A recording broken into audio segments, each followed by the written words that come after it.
17/8/61 के प्रातः क्लास की 5वें पेज की अधूरी मुरली ऐड कर दी।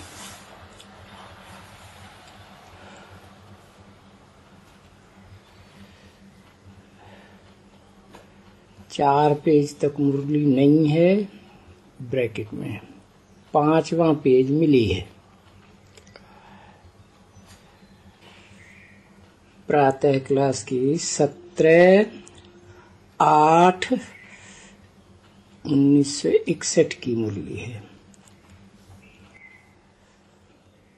कहा जाता है मनुष्य सृष्टि का बाप, आत्माओं का बाप नहीं। भले भोगी आत्माओं के बीच में हीरो पाठधारी है, परंतु फिर भी मनुष्यों का बाप है, कोई आत्माओं का तो बाप नहीं है। अब मनुष्य तो सब चंचल मन वाले हैं, कलयुग के अंत में खास।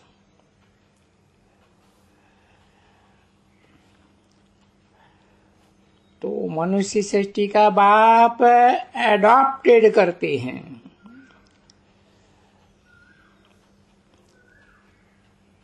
वो निराकार परमात्मा जो मनुष्य सृष्टि का बीज रूप है,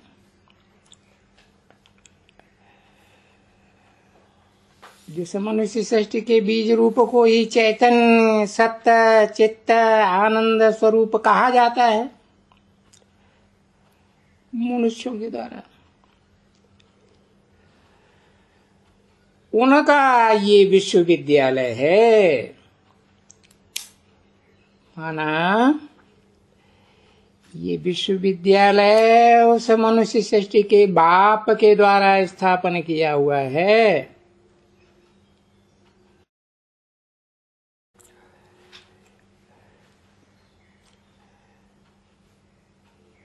और वो बातचीत भी कर सकते हैं,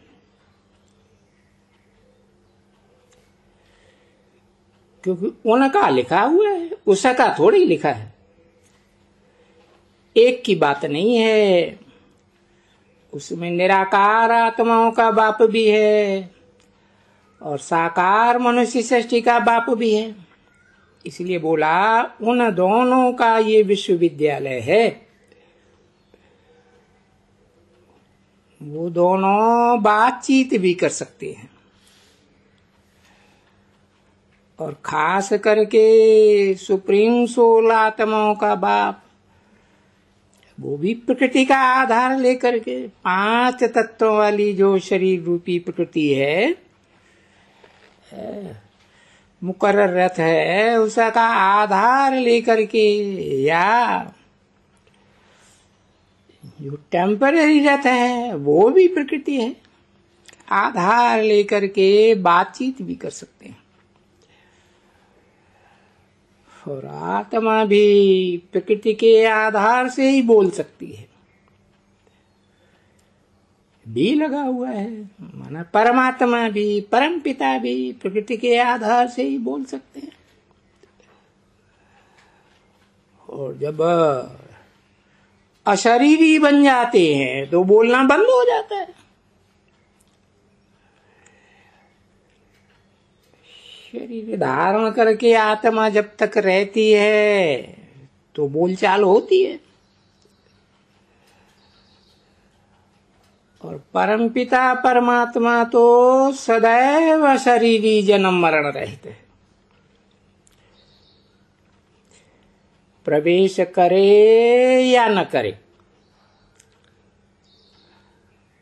सदा ही अशरीरी स्टेज में रहता है। उसका जन्म मरण गर्भ से होता ही नहीं, तो वो ईश्वर है। ईश माने शासन करता, वर माना श्रेष्ठ, श्रेष्ठ ते श्रेष्ठ शासन करता वो है जो सारे विश्व का मालिक है। वो ही विश्व की नालिश देते हैं। नालिश देते हैं कि ये सारा ड्रामा कैसे चलता है।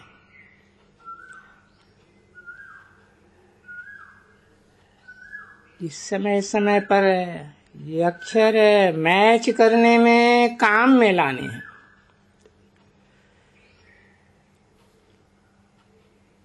परिचय बिल्कुल पूरा देना चाहिए।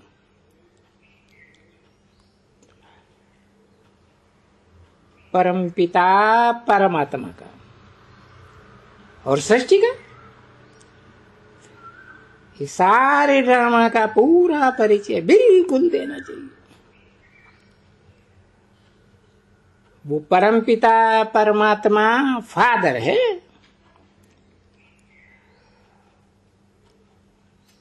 और वो नॉलेज होने के कारण, नॉलेज का अखूट भंडारी होने के कारण वो टीचर भी हो गया।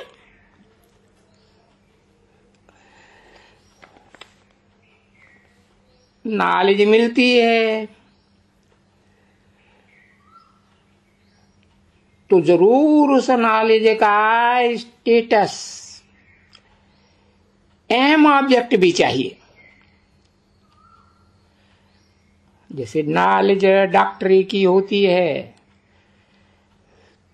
तो डॉक्टरी का स्टेटस मिलता है। इंजीनियरिंग की नॉलेज होती है तो इंजीनियर का स्टेटस मिलता है। तो नॉलेज है तो नॉलेज की अहम ऑब्जेक्ट जरूर चाहिए। भक्ति मार्ग वालों के पास तो कोई अहम ऑब्जेक्ट होती ही नहीं है। इसलिए बोला, और कोई भी धर्म पिता के पास अहम ऑब्जेक्ट होती नहीं है। कोई तो समझते हैं शास्त्रों से मुक्ति धाम जाते हैं। अरे शास्त्र तो सारे ही मनुष्यों के द्वारा लिखे हुए, चंचल बुद्धि मनुष्यों के द्वारा, ऋषि मुनियों के द्वारा, जिनको विकार की निशानी दाढ़ी मूंछ दिखाई जाती है। अरे दाढ़ी मूंछ तो निर्विकारी देवी देवताओं को भी नहीं होती। तो ये तो हो नहीं सकता कि विकारी मनुष्यों के द्वारा लिखे हुए शास्त्रों से कोई मुक्तिधाम चला जाए, क्योंकि सभी को, प्राणी मात्र को, मनुष्य मात्र को चार अवस्थाओं से पसार होना ही होता है सृष्टि रूपी रंगमंच पर। Golden, silver, copper, iron age में आना ही है। हर आत्मा को आना है। सतयुग में आने वाली हो गोल्डन एज में, त्रेता में आने वाली हो सिल्वर एज में, द्वापर में आने वाली हो कॉपर एज में, या तो कलयुगी आयरन एज में आने वाली हो, इन सभी आत्माओं को चार अवस्थाओं से पसार होना पड़ता है।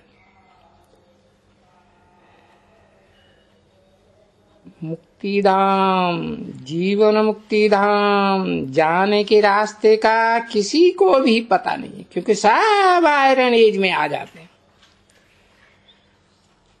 पत्थर बुद्धि कहो बन जाते हैं।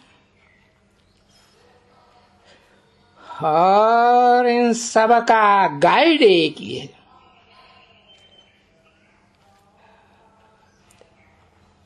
और वो एक गाइड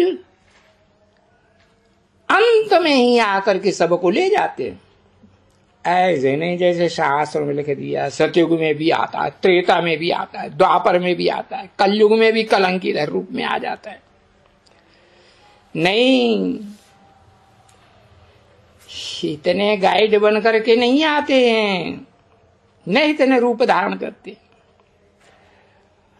वो तो अंत के युग में, कलयुग के अंत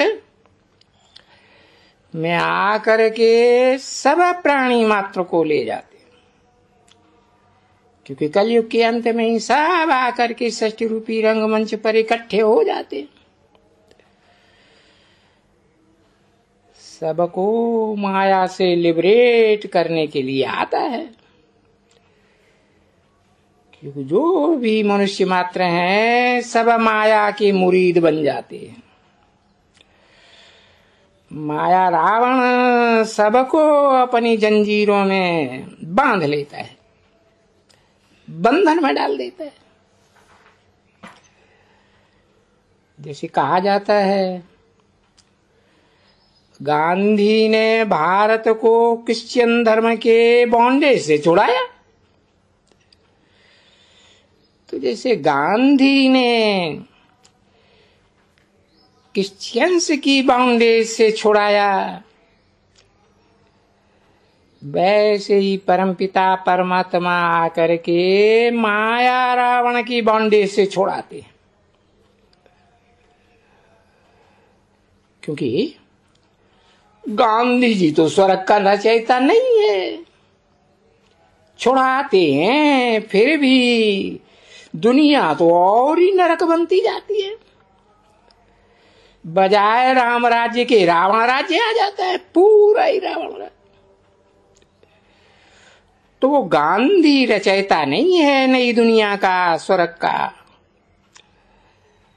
वो जो परमपिता परमात्मा है, माया की बॉन्डेज से छुड़ाने वाला, वो ही नई दुनिया स्वर्ग का रचयिता है। ऐसे तो कोई भी धर्मपिता स्वर्ग का रचयिता है ही नहीं। स्वर्ग का रचयिता तो वो हेवनली गॉड फादर ही हमको पढ़ाते हैं। देखो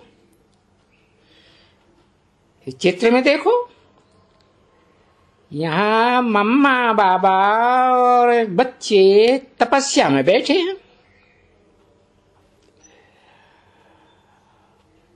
सीढ़ी के चित्र में देखो, नीचे बैठे हैं और इनकी एम ऑब्जेक्ट, फिर सीढ़ी के चित्र में एकदम ऊपर में जाओ, वो एम ऑब्जेक्ट ऊपर में खड़ी है। वो कैसे नर से नारायण अथवा कैसे बेगर टू प्रिंस बनते हैं। मम्मा बाबा, अब ये मम्मा बाबा की बात नहीं है, वास्तव में मम्मा बाबा तो यज्ञ के आदि में ओम मंडली में थे, जो ब्रह्मा सरस्वती को भी पढ़ाई पढ़ाते थे, टीचर बन करके बैठते थे। हाँ, ये कहेंगे कि मम्मा जाबा बाबा जैसे भारतवासी बच्चे भी, वो भारतवासी बच्चे ही डबल सिरताज प्रिंस प्रिंसेस थे। प्रिंस प्रिंसेस होना अलग बात है, नर से प्रिंस बनना गर्भ से जन्म लेकर के, और नर से डायरेक्ट नारायण बनना अलग बात है। अब वो प्रिंस प्रिंसेस भारतवासी फिर बनेंगे। इसको कहा जाता है राजयोग, कर्मयोग, सहज योग। और ये राजयोग कहो, कर्मयोग कहो, सहज योग कहो, ये अब हम ही सीखते हैं। अभी नई दुनिया स्थापन हो रही है, तो हम ही सीखेंगे ना। बाकी सन्यासी तो आते ही द्वापर के बीच में,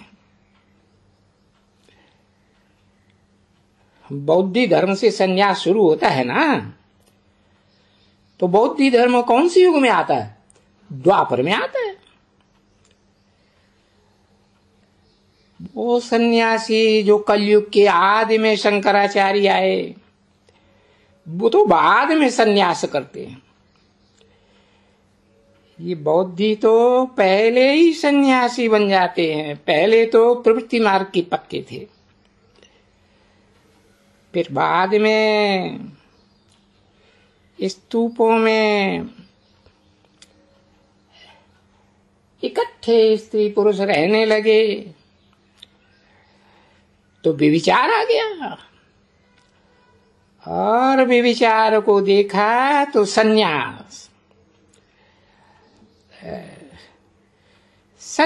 बन गए।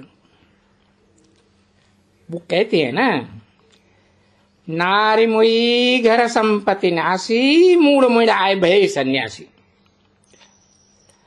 बैराग आ जाता है। अभी देखो उन सन्यासियों की, चाहे वो बौद्धि हों, चाहे वो कलयुगी सन्यासी हों, कलयुग से आने वाले, चाहे वो क्रिश्चियंस हों, मुस्लिम हों, कोई भी धर्म वाले सारे ही सन्यासी हैं।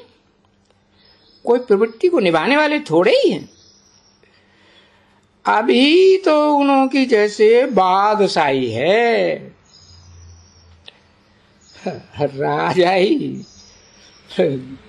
राजाई वास्तव में है नहीं, लेकिन इसलिए बोला जैसे बादशाही है। सारी दुनिया, हर धर्म वाले सभी उन्हों को मानते हैं, और सन्यासी, चाहे वो सिख धर्म वाले हों, प्रवृत्ति के फॉलोअर्स है, चाहे वो सूर्यवंशी हों, चाहे वो चंद्रवंशी हों, असल में वो भी सभी उन्हों को मानते हैं, जो निवृत्ति मार्ग वाले।